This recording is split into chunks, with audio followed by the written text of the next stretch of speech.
நான் ஒரு ஆன்மா. நான் உம்மை வழிபடுகிறேன். உம் இரத்தத்தால் கழுவப்பட்ட ஆன்மா, உம் இரத்தத்தால் நீதிமானாக்கப்பட்ட ஆன்மா, உம் இரத்தத்தால் விலைக்கு வாங்கப்பட்ட ஆன்மா. என் கண்களால் நான் உம்மை ஆராதிக்கின்றேன். என் ஆவியுடைய கண்களை ஏறெடுக்கிறேன். எனக்கு ஒத்தாசை வரும் பருவத்தை நோக்கி பார்க்கிறேன்.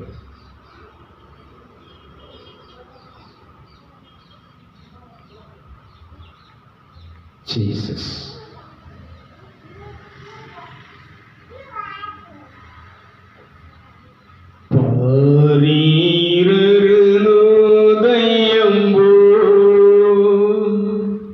ஊதித்து வரும் இவர் யாரோ, முகம் சூரியன் போல் பிரகாசம், சத்தம் பெருவெள்ள இரைச்சல் போலே. முகம் சூரியன் போல் பிரகாசம், சத்தம் பெருவெள்ள இரைச்சல் போலே. இயேசுவே அத்மனேசரே, சாரோனின் ரோஜாவும் லில்லி புஷ்பமுமா,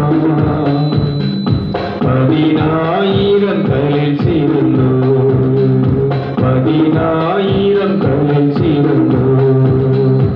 என் நேசரனுடையவரே, அவர் மார்பினில் சாய்ந்திடுவே. என் நேசரனுடையவரே, அவர் மார்பினில் சாய்ந்திடுவே. மணவாளியே வா என்பாரே, நானும் செல்லுவேன் அந்நேரமே. மணவாளியே வா என்பாரே, நானும் செல்லுவேன் அந்நேரமே. இயேசுவே அத்மனேசரே, சாரோனின் ரோஜாவும் லில்லி புஷ்பமுமா, 10,000 கலில் சிறந்தோ. அருணோதயம்போ உதித்து வரும் இவர் யாரோ, முகம் சூரியன் போல் பிரகாசம், சத்தம் பெருவெள்ள இரைச்சல் போலே. முகம் சூரியன் போல் பிரகாசம், சத்தம் பெருவெள்ள இரைச்சல் போலே. இயேசுவே அத்மனேசரே, சாரோனின் ரோஜாவும் லில்லி புஷ்பமுமா, 10,000 கலில் சிறந்தோ.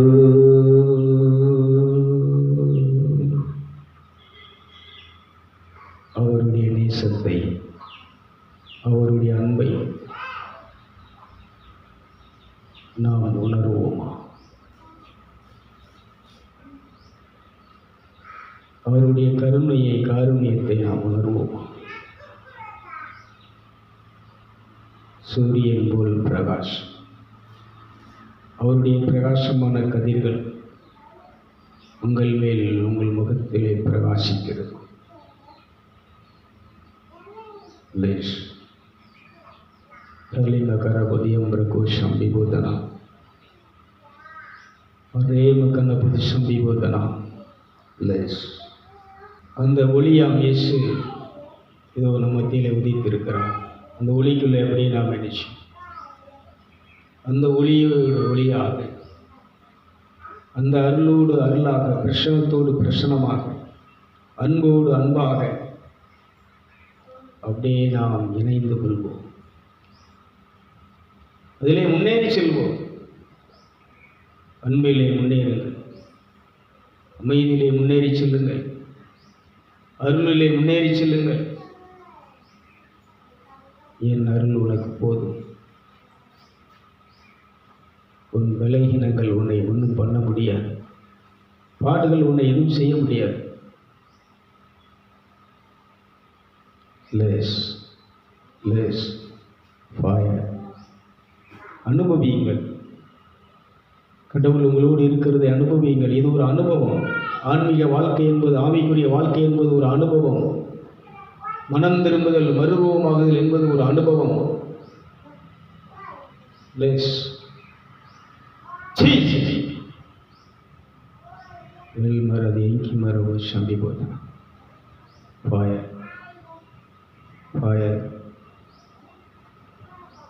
நான் இரத்த கோட்டைக்குள்ளே மறைந்திருக்கிறேன். இயேசு எனக்காக சிந்திய இரத்தத்துக்குள்ளே மறைந்திருக்கிறேன்.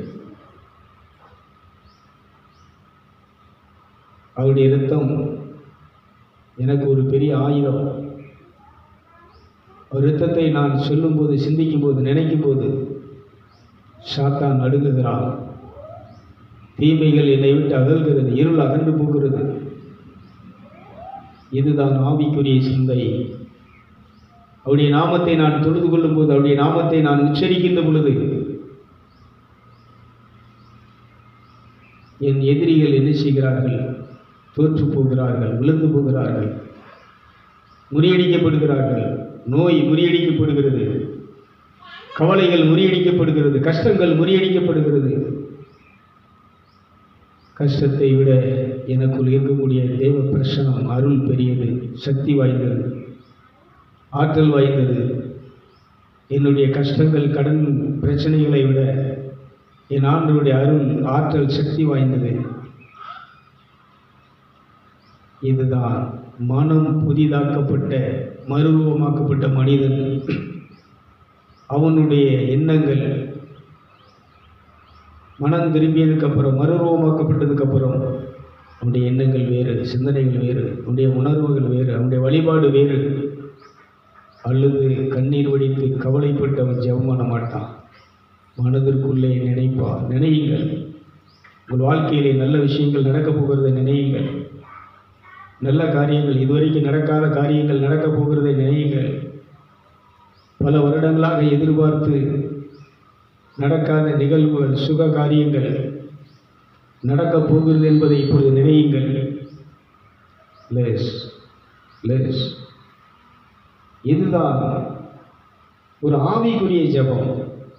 இதுதான் ஒரு ஆன்மீகவாதி ஜெபிக்கிற ஜெபம். நீ நினைத்தாலே போதும், உன் இருதயத்தின் நினைவுகளை, விருப்பங்களை தேவன் நிறைவேற்றுகிறார். இதுதான் ஆவிக்குரியவர். இருதயத்திலே பாசிட்டிவான விஷயங்களை நினை. நெகட்டிவ் தாட்ஸ் உனக்குள்ள வர வேண்டாம். மனம் புதிதாகிறதுனாலே மறுரூபமாகுங்கள். நீ மனம் மாறும்போது பழையதை மறந்து விடுவாய், பழையதை தூக்கி எறிந்து விடுவாய். புதியதை, நான் கிறிஸ்துவுக்குள் வாழ்கிறேன், புதுப்படைப்பாக இருக்கிறேன், எல்லாம் உடையவனாக இருக்கிறேன், எல்லாம் செய்ய ஆற்றல் உள்ளவனாக இருக்கிறேன், என்னை பலப்படுத்துகிற கிறிஸ்துவினால் எல்லாவற்றையும் செய்ய எனக்கு பலன் உண்டு, ஆற்றல் உண்டு, சக்தி உண்டு. தோல்வி எனக்கு இல்லை, நான் தோற்று போவதில்லை. தோல்வி எனக்கு இல்லையே, தோற்று போவதில்லையே. இதான் ஆவிக்குரிய சிந்தை, இதான் தெய்வீக சிந்தை,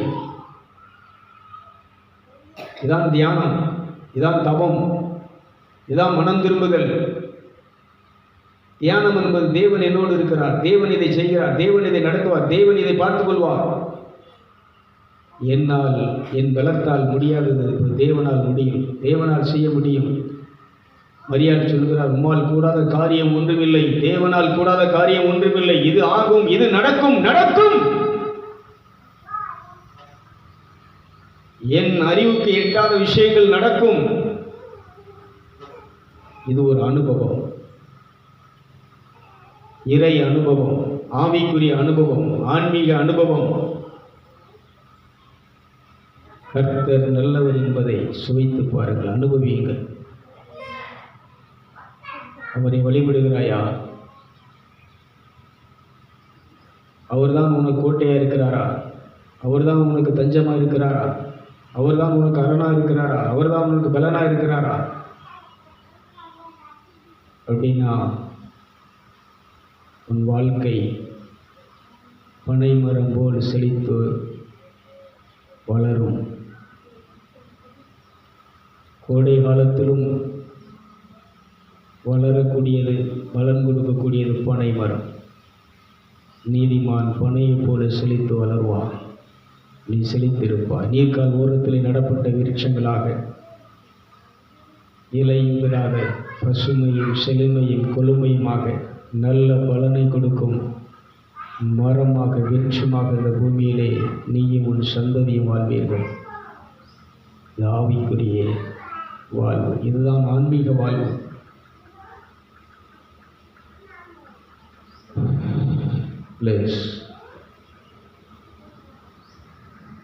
ஜெபம் என்பது, ஆவிக்குரிய ஆராதனை என்பது இப்படி அமர்ந்து மனதால் நினைப்பது. அன்னாள் தனக்கு குழந்தை இல்லை, மலடி என்கிற ஒரு பட்டத்தோடு வாழ்ந்து கொண்டிருக்கிறார். எவ்வளவோ முயற்சிகள் செய்தும் தனக்கு என்ன செய்யவில்லை. தேவ சமூகத்துக்கு போகிறார், மனதிலே பேசுகிறார், இறைவனோடு பேசுகிறார். எனக்கு ஒரு ஆண் குழந்தையை தந்தால் நான் அதை என்ன செய்வேன், உமக்கு உடைய ஊழியத்திற்கு என்று கொடுத்து விடுவேன். அவள் மனதில் பேசுகிறது தான் இறைவனை கேட்டுச்சு. அவர் மற்ற ஆசாரியன்ட்ட போய், ஏலிகிட்ட போய் மத வழிபாடுகளை, சடங்காச்சாரங்களை செய்து பலிகளை செலுத்தி தன்னுடைய தேவைக்காக அவள் மன்றாடி எதுவும் நடக்கலை. ஆனால் தேவ சமூகத்திலே போய் மனம் கசந்து தன்னுடைய மனதை ஊற்றினாள்னு சொல்லுது. அவளுடைய மனதின் எண்ணங்களை இறைவன் என்ன செய்தார். அவள் ஆலயத்தை விட்டு திரும்பி வரும்போது அவள் பாரம் கவலையெல்லாம் அகன்று முகம் வளர்ச்சியோடு சந்தோஷத்தோடு வெளியிலே வந்தாள். கையிட்டு விஷயம். இப்போ ப்ரேயர் என்பது என்னென்னா, இப்படி மௌனமாக பாசிட்டிவாக, அதாவது நடக்காத இயலாமையை, குறைவை நினைச்சு எங்கள் ஜெபம் பண்ணுறதில்ல.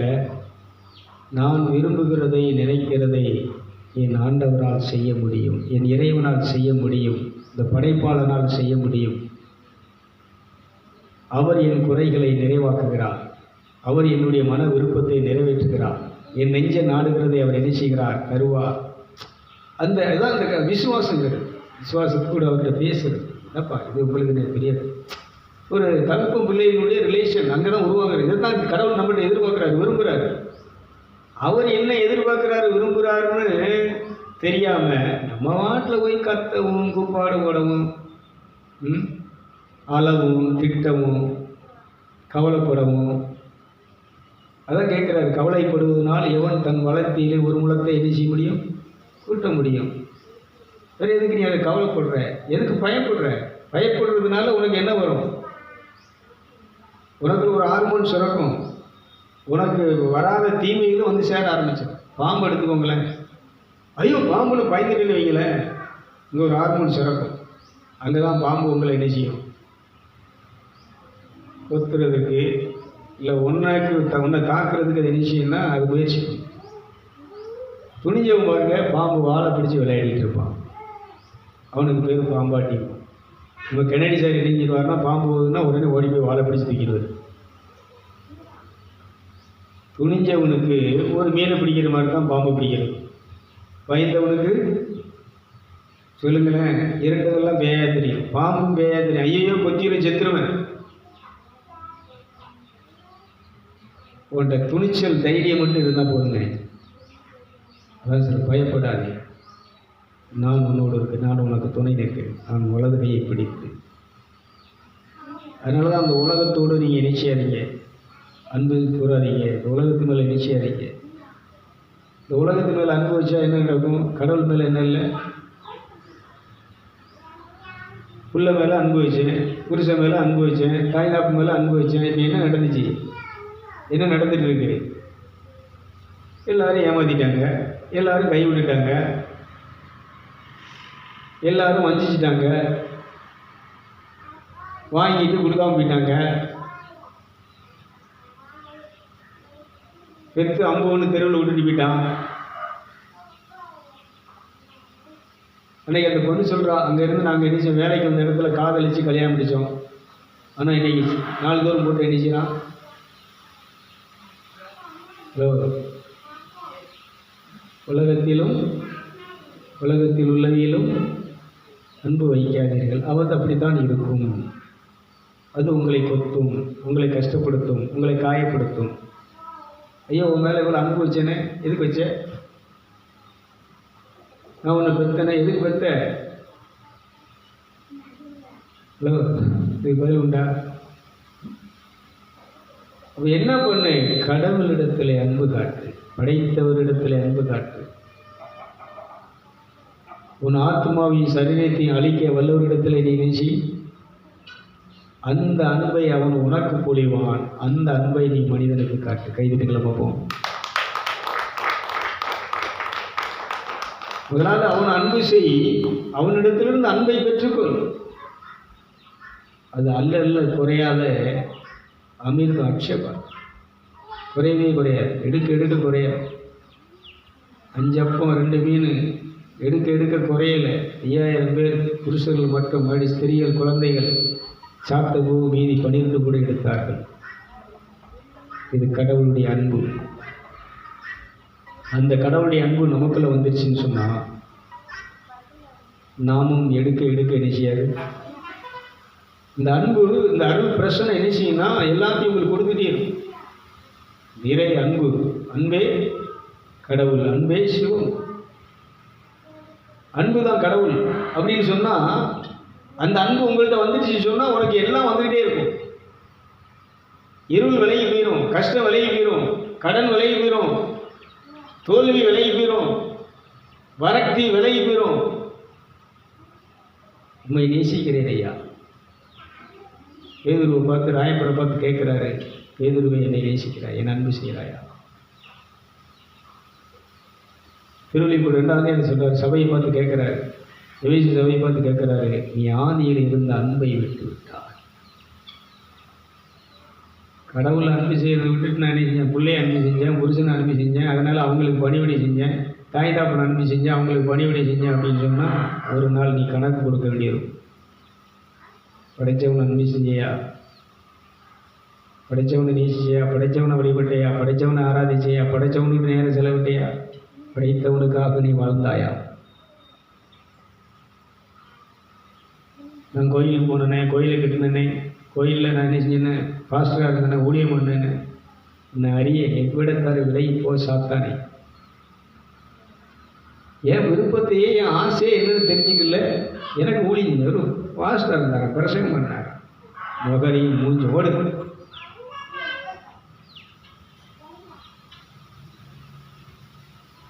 என் விருப்பப்படி, அவர் விருப்பப்படி நான் வாழ்கிறேனா?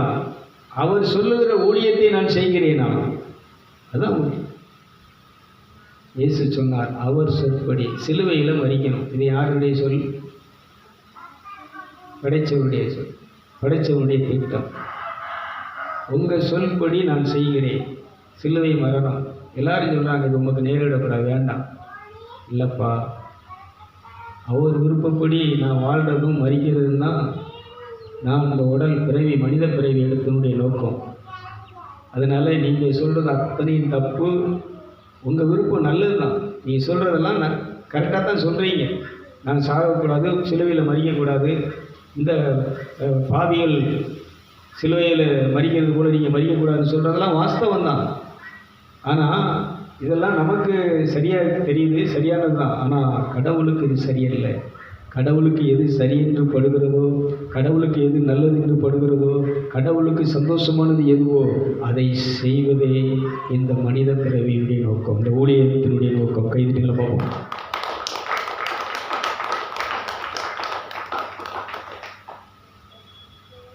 அதனால இந்த உலகத்தில் அன்பு வச்சிருந்தாருன்னா, அன்னைக்கு சீடர்கள் சொல்றதையும், அந்த கூடியிருந்த மக்கள் உமக்கு வரக்கூடாதுன்னு சொன்னதையும், தேவதூதர்கள் சொன்னதையும், எலியா மோசன் சொன்னதையும் கேட்டுட்டு அவர் நினைஞ்சிருப்பாருன்னா அந்த மரணத்தை மறுதளிச்சிருப்பார். அதனால தான் சொன்னார், உலகத்திலும் உலகத்திலும் அன்பு செலுத்தாத. அவங்க சொல்கிறத நீ கேட்டனா, பிள்ளையை சொல்கிறத கேட்டனா, பொண்டாட்டி சொல்கிறத கேட்டனா, புருஷன் சொல்கிறத கேட்டனா, உன்னை பெற்றவங்க சொல்கிறத கேட்டனா, எனக்கு உகந்த வாழ்க்கை நீ என்ன செய்ய முடியாது. அவன் என்ன அன்பு செஞ்சனா, அத்தனை பேர் என்ன சொன்னாலும் அதையெல்லாம் ஒதுக்கி வைத்து விட்டு நான் சொல்லுகிறதை நீ செய்வார். இதுதான் அந்த 2 உலகத்திலும் உலகத்தில் உள்ளவைகளும் என்னை வந்து எங்கள் அம்மா என்ன செய்யலை, ஊழியத்துக்கெல்லாம் சம்மதிக்கலை, எங்கள் அப்பாவும் சம்மதிக்கலை. விவசாயம் பார்க்கணும், அவங்கள கவனிக்கணும், கடைசி காலத்தில் அவங்க சோறு போடணும், ஊரில் என்ன செய்யணும், வீடு கட்டணும், ஊரில் ஒரு இதாக இருந்துச்சுன்னு வாழணும்னு தான் நினச்சாங்க. ஆனால் ஆண்டவருடைய விருப்பம் வேறு. நான் சொன்னேன், நான் இருக்கிற இடத்துல நீங்கள் வந்தீங்கன்னா உங்களுக்கு சோறு, தண்ணி, உடை எல்லா வசதியும் என்ன செய்யும், கடவுள் தருவார். நீங்கள் சொல்கிற இடத்துல நான் இருக்க மாட்டேன், ஏன்னா நான் கடவுளை அன்பு செய்கிறேன். கைதுக்கு பார்ப்போம். அவங்க சொல்கிறபடி அவங்கள அன்பு செஞ்சு அவங்கள அதை அன்பு செய்கிறது தான். உண்மையிலேயே எங்கள் அப்பா அம்மா அன்பு செய்யணும், நீங்கள் அளந்து கொடுக்குறது. அங்கே வீடு கட்டி விவசாயம் பார்த்து அங்கே அவங்களுக்கு என்ன செய்யணும், பணிபடி செஞ்சு அங்கே இருந்துக்கிட்டு நான் என்ன செய்யணும், அது கடவுளுடைய விருப்பம் இல்லை. அதனால் எங்கே வந்துட்டேன், மார்த்தாண்டத்தில் சூப்பர் வசதி, தனி ரூம்பு, விதவிதமான சாப்பாடுகள், பழங்கள், உடைகள். ஐயோ, ஊழியக்காரங்களுடைய அன்பு என்ன தெரியுமா, உங்களை ஃபாதருடைய அன்பு என்ன தெரியுமா? அந்த அன்பை நான் பெருசாக நினைச்சிருந்தேன்னா, அவங்க மேலே அன்பு வச்சுருந்தேன்னா, இன்னைக்கு இங்கே என்ன செய்ய, கொட்டைக்காட்டில் என்ன செய்ய முடியாது, இந்த சிவக்கல் உலகில் என்ன செய்ய முடியாது. அவ்வளோ வசதியாக விட்டுட்டு இங்கே வந்த பொழுது எனக்கு என்ன கிடைச்சி தெரியுமா, ரேஷன் அரிசி சாப்பாடு. அதுதானம்மா, அதுவும் சும்மல் அடிக்கும். பழைய குழம்பை பாரம்பரிய சுட வச்சு என்ன செய்வார்கள். அங்கே நினைச்சது கிடைக்கும், நான் கேட்டதை என்ன செய்வாங்க, செஞ்சு தருவாங்க. ரூமில் செல்ஃப் நிறைய பழங்கள், எத்தனை விதமான வெரைட்டி பழங்கள், நாலாக்கடை ஸ்வீட் கடையில் இருக்கக்கூடிய அல்வா, அந்த ஜாங்கிரி, கழுத குதிரை எல்லாம், மிச்சரு, பொரிகடலை, பட்டாணி கடலை, அவ்வளோ வசதியும் எனக்கு செய்து கொடுத்த இடத்த நான் என்ன செஞ்சேன்னா, ஃபாதர் கேட்குறாரு, ஜான் ஜோசப் உனக்கு என்னடா போகிற, இல்லை உனக்கு என்ன பிரச்சனை, ஏன் போகிற? கடவுளை அன்பு செய்கிறபடினால் உங்களை எல்லாரையும் விட்டு நான் இந்த மார்த்தாண்டத்தை விட்டு சங்கரங்கோயில் போட்ட கடலுக்கு போகிறேன். கைதடிகள் பார்ப்போம். அவர் கேட்குறாரு, என்ன பிரச்சனைடா, ஏன் போகிற, ஏன் இங்கே வேண்டாங்கிற, ஏன் இங்கே இருக்கலன்னு சொல்கிற, என்ன, யார் என்ன பண்ணா, யார் உன்னை என்ன செஞ்சா? ஒருத்தர் எல்லாரும் என் மேலே உயிரை வச்சிருக்கிறாங்க, பாசமாக இருக்கிறாங்க, அதான் பிரச்சனை. என் மேலே எல்லாரும் அன்பு வைத்திருக்கிறதும் அவர்கள் மேல் நான் அன்பு வைத்திருக்கிறது தான் பிரச்சனை. என்னை அன்பு செய்வாய் என்றால் இன்னைக்கே இப்பொழுதே கிளம்பு என்று என் ஆண்டவர் சொல்லிவிட்டார். கைது கிளம்பவும்.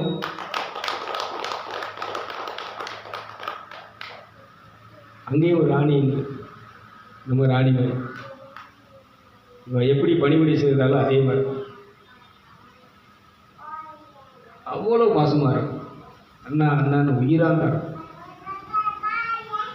எனக்கு எல்லாம் பண்டம், பழம், டிஃபன்ஸ் எல்லாம் கொண்டு வந்து கொடுக்குறது தான், கொண்டாந்து ரூமில் வைக்கிறது தான், சாப்பிடுங்க, ட்ரெஸ் எல்லாம் அயன் பண்ணி எல்லாம் எல்லா பணிபடியும் செய்கிறது தான். என்னென்ன என்ன பிரச்சனை, நான் ஊருக்கு வரும்போது காசு வேணும்னா ட்ராயரை திறந்து வேண்டியதை எடுத்துகிட்டு போவோம். எல்லாருக்கும் அவன் எடுத்து கொடுப்பாங்க, எனக்கு மட்டும் ட்ராயரை இழுத்து வச்சுட்டு எவ்வளோ வேணாலும் எடுத்துகிட்டு போவோம்.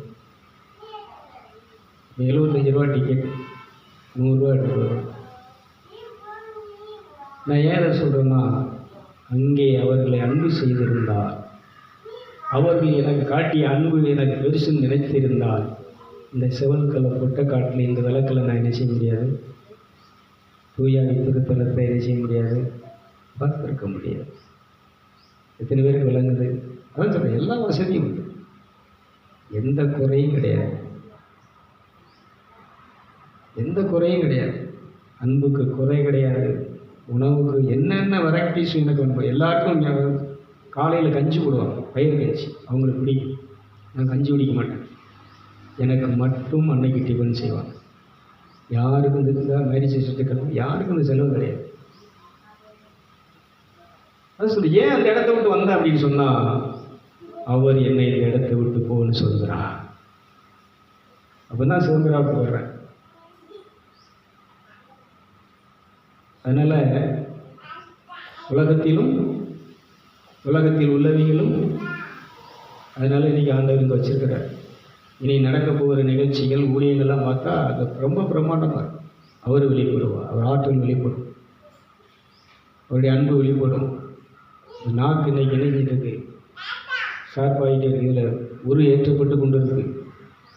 இதிலிருந்து என்ன வார்த்தை விழுந்தாலும் அப்படியே நடக்கும். காலையில் நேற்று நைட்டில் இது மோட்டர் போட்டு விட்டேன், ஒரு 1.5 மணி நேரம் தண்ணி போச்சு, ஒரு தட்டு தான் பாய்ஞ்சிச்சு. காலையில் 2வதுக்கு விலையை விட்டுட்டு 1 மணி நேரம் ஆச்சுருக்கு, 2 பாய்ச்சி தான் பாய்ஞ்சிருக்கு. காலையில் இப்போ இந்த புல் தடிக்கணுன்னு சொன்னேன், தண்ணி பாய்ச்சலாம் அது ஏங்காதப்பா, நீங்கள் தண்ணி பாய்ச்சிருங்க. பாய்ச்சிட்டாரா? நான் என்ன பேசுகிறேனோ அதை என்ன செய்கிறேன் நடக்கு. ஒன்று ஒன்றா டெஸ்ட் பண்ணிகிட்டே வரேன். முந்தா நாள் இந்த மேகம் அங்கங்கே அப்படி கலைஞ்சி போகும்போது என்ன செஞ்சேன், தியானத்தில் உட்காந்துருக்கேன். இந்த மலை மேகத்தை நான் ரிசீவ் பண்ணுறேன். இந்த இடத்துல இந்த துயாவி திருத்தலத்தில் என்ன செய்யட்டும், இந்த சுற்றி இருக்கக்கூடிய இந்த பகுதிகள் என்ன செய்யட்டும், இந்த மேகத்தினுடைய மலையால் என்ன செய்யட்டும், குளிர்ச்சி அடையட்டும், மரங்கள் என்ன செய்யட்டும், புல் பூண்டுகள் என்ன செய்யட்டும். இதை எப்படி சத்தம் போட்டு தூக்குற ஆண்டவரே ஆண்டவரே மழை வரட்டும் ஆண்டவரே மழை பெய்யட்டும் ஆண்டவரே இல்லை, மனசுக்குள்ள நினைக்கிறது தான். அதான் பவர்ஃபுல் ஃப்ரேம். மனசுக்குள்ள நினைச்சிட்டு அப்படியே உட்காந்துருக்கு. நான் ஜெபம் பண்ணது ஏதாவது சவுண்டு கட்டிச்சா?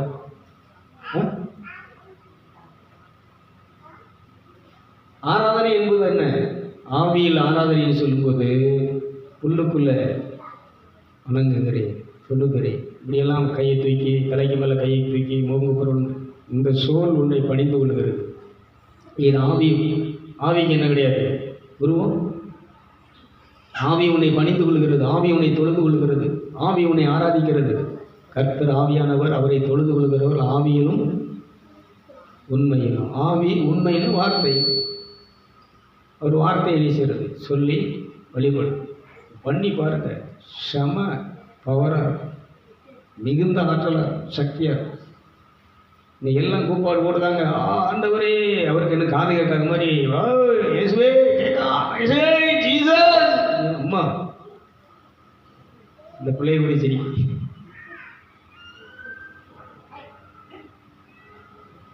நீ கத்தி கதறினாலும் இல்லை, நீ கடவுளை அன்பு செய்யும் போது நினைத்தாலே போதும் எல்லாம் நடந்துவிடும். எதிர்ந்தமோ அன்பு செய்யுங்க. முதல்ல வழிபாடை தூர விடுங்க, முதல்ல அன்பு செய்யுங்க. உலகத்தை அன்பு செய்கிறீங்களா, கடவுளை அன்பு செய்கிறீங்களா? கடவுள் விட அந்த உலகத்தை, மனைவியையோ மக்களையோ புருஷனையோ தாய்தாப்பனையோ நேசிக்கிறீங்களா? அதை முதல்ல செக் பண்ணுங்க. இல்லை தன்னுடைய உடலையோ உயிரையோ வேலையையோ, வேலையை ரொம்ப அன்பு செய்வோம், ரொம்ப என்ன செய்வோம், வேலையில் என்ன செய்வோம், தண்ணி எடுக்கிறதுல அப்பா அவ்வளோ பிரிய பாசம். தண்ணின்னா போதும் செத்துருவோம். என்ன மரியம் அப்படி தானே? தண்ணி வந்துட்டா வேற ஒன்றும் வேண்டாம், தண்ணி வேணும் இல்லை, அதுதான் அன்பு வச்சிருக்கிறது. தண்ணி வேண்டாம், தண்ணி இருந்தால் தான் தண்ணி தெரிவிக்கும், இல்லைன்னா என்ன செய்யாது. வெயிசார் பாலைவனத்தில் வாழ்கிறாங்க.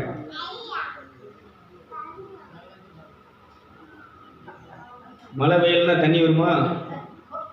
ஊற்று நிப்பாட்டிட்டாருன்னா தண்ணி வருமா? கடவுள் இருந்தால்தான் உனக்கு தண்ணி ஆகாரம் எல்லாம் என்ன செய்யும் கிடைக்கும். அப்போ முதலாவது அவர் என்ன செய்யும், அவர் அன்பு செய்யும். தண்ணி வேண்டான்னு சொல்லலை. பைப்பில் தண்ணி நின்னாலும் ராமலேஜிக்கு தண்ணி இல்லையா மரியமா, அந்த ஏன்ட்ட 2 கொடுத்து தூக்கிட்டு போ. வந்துச்சா தண்ணி? வருமா வராதா?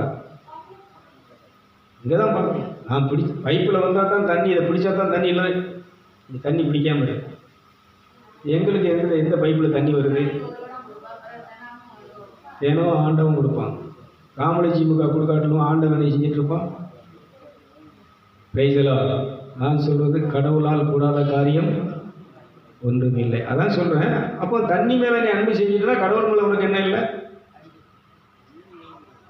இப்போ ஒரு உதாரணம், இப்போ இங்கே வரணும், ஆண்டவர் உன்னை உள்ளத்தில் ஏவுகிறாரு, நீ போய் என் பாதத்தில் உட்காரு, நான் தண்ணி பிடிச்சிட்டு ஆண்டவரே வாரேன்னா அடுத்தோடு ஸ்டாப், அடுத்து பேசவே மாட்டேன், உன் முகத்திலையும் முடிக்க மாட்டேன். வெள்ளிகள் என்ன சொல்கிறாருன்னா, இந்த சாப்பிட்டுட்டு போகிற ஆண்டவரே சோழி முடிஞ்சு அன்னைக்கு அவரோட கம்ப்ளீட் இதே கட் பண்ணிட்டார். காலையில் நடந்த அற்புதம் சாயங்காலம் ஒரு சின்னது கூட நடக்கல.